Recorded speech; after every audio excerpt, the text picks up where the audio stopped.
ప్రజలందరికీ నమస్కారం.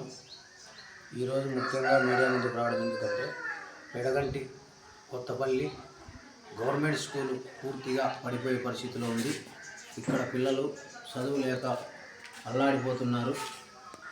ఎందుకంటే ఇక్కడ బడి లేనందువల్ల స్కూల్ పడిపోయే పరిస్థితులు ఉన్నప్పటికీ ఇక్కడ పిల్లలు అల్లరి చిల్లరగా తిరుగుతూ అద్మానం అయిపోతూ ఉన్నారు.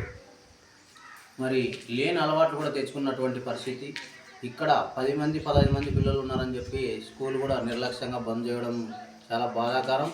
ఎంఈఓ కావచ్చు, డియూ కావచ్చు, ఇక్కడ జిల్లా కలెక్టర్ గారు కావచ్చు, రాష్ట్ర ఆర్జీడీ గారు కావచ్చు, రాష్ట్ర విద్యాశాఖ కమిషనర్ గారు కావచ్చు, తక్షణమే పెడగంటి కొత్తపల్లి గవర్నమెంట్ స్కూల్ను వెంటనే పడిపోయే పరిస్థితిలో ఉంది కాబట్టి వెంటనే పడగొట్టి కొత్త స్కూలు నిర్మించి ఇక్కడ విద్యార్థులను ఇక్కడ ఉన్నటువంటి ప్రజలను ఆదుకోవాలని చెప్పి ఆల్ ఇండియా ప్రజాసేన హక్కుల పోరాట సమితి తరఫున డిమాండ్ చేస్తూ ఉన్నాం. ఖచ్చితంగా ఈ స్కూలు కట్టించే వరకు కూడా మేము ఎక్కడ దాకైనా వెళ్తాము.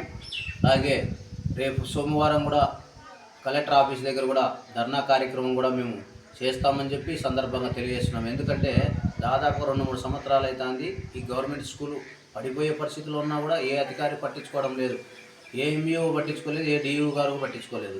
ఇది ఎంత బాధాకరం అంటే మీ పిల్లలేమో ప్రైవేట్ స్కూల్లో ప్రైవేట్ కాలేజీలో చదవాల, పేద విద్యార్థులు పేద పిల్లల దగ్గరికి వచ్చేలోపు స్కూల్ కూడా కట్టించలేని పరిస్థితిలో ఈరోజు ప్రభుత్వాలు ఉన్నాయి, అధికారులు ఉన్నారు. ఇది ఎంత బాధాకరం.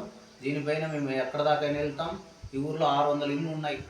మరి 600 ఇళ్ళు ఉన్నాయి. దాదాపుగా 55 మంది నుండి 60 మంది వరకు పిల్లలు ఉన్నారు. చదువు లేక ఈరోజు అల్లరి చిల్లరగా తిరుగుతూ అద్మానం అయిపోతున్నారు. ఖచ్చితంగా ఈ పెడగంటి కొత్తపల్లి గవర్నమెంట్ స్కూల్ను మరి కొత్త స్కూల్ నిర్మించాలని చెప్పి మేము ప్రధానంగా డిమాండ్ చేస్తూ ఉన్నాం. ఖచ్చితంగా ఈ స్కూల్ కట్టించే వరకు ఎక్కడ దాకైనా వెళ్తాం. జై హింద్.